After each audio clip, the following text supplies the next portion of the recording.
রাতের তারাগুলো আমায় ডেকে বলে, কেমন আছো বান্ধবী? বড় দেখতে ইচ্ছে হয়, কেমন আছো বান্ধবী? বড় জানতে ইচ্ছে হয়, কেমন আছে বান্ধবী?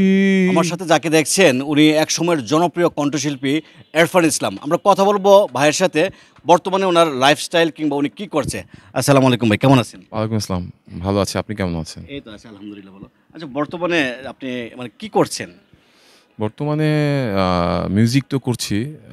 নতুন গান রিসেন্ট রিলিজ দিয়েছি। তারপর বিসাইডস আমি একটু বিজনেসও করি আরকি। আচ্ছা।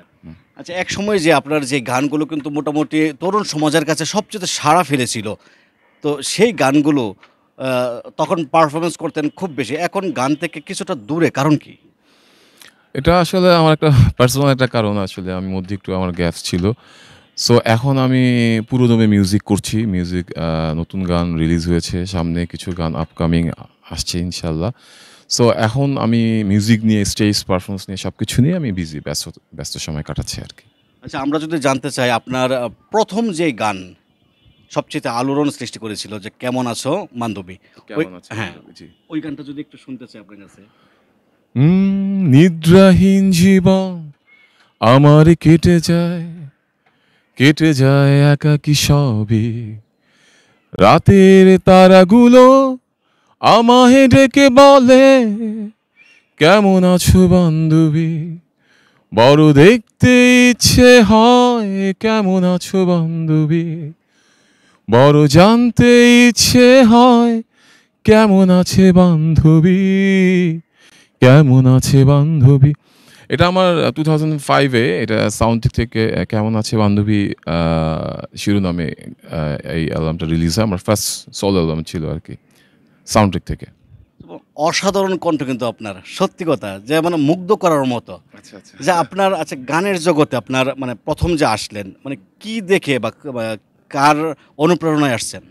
আসলে ওয়ান্স আপন এ টাইম আমি ফুটবলার ছিলাম। ফুটবল খেলতাম। তো ফুটবলটাকে খুব ভালোবাসি। আমি পার্সোনালি বার্সেলোনার সাপোর্টার, আর্জেন্টিনার সাপোর্টার। তাই? আর আমি ডিভিশনেও ফুটবল খেলেছি। তারপর আমি খেলাঘর করি।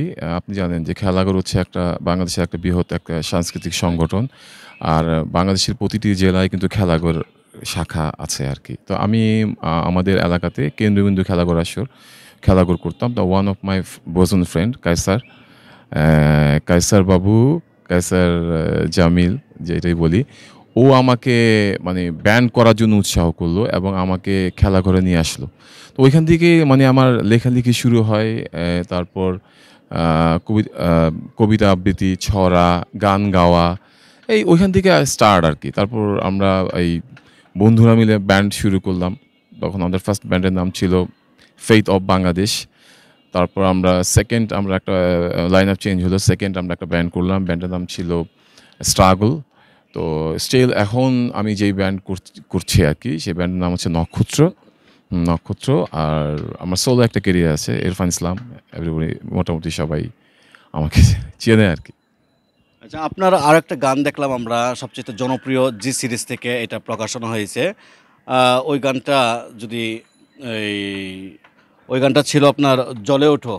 'জ্বলে ওঠো' যেই গানটা আরকি জি সিরিজ থেকে আরকি। জিসিসি কে জ্বলে ওঠো অ্যালবামটার ব্যাপারে হচ্ছে ওইটা ২০১১ তে রিলিজ হয়েছিল। আচ্ছা। তো ওইটার স্পন্সর ছিল রবি। হুম? রবির আ একটা আ আ আ গানটি ছিল রবি। আ অ্যালবামের নাম ছিল 'জ্বলে ওঠো'। 'জ্বলে ওঠো'। তো রবি গানটা পছন্দ করেছিল, যার কারণে আমাকে স্পন্সর করেছিল। একটা বিগ অ্যামাউন্টে আমাকে স্পন্সর করেছিল। ওইটা জি সিরিজ থেকে রিলিজ হয়েছিল। ওইটা 2011 এ রিলিজ হয়েছিল আরকি।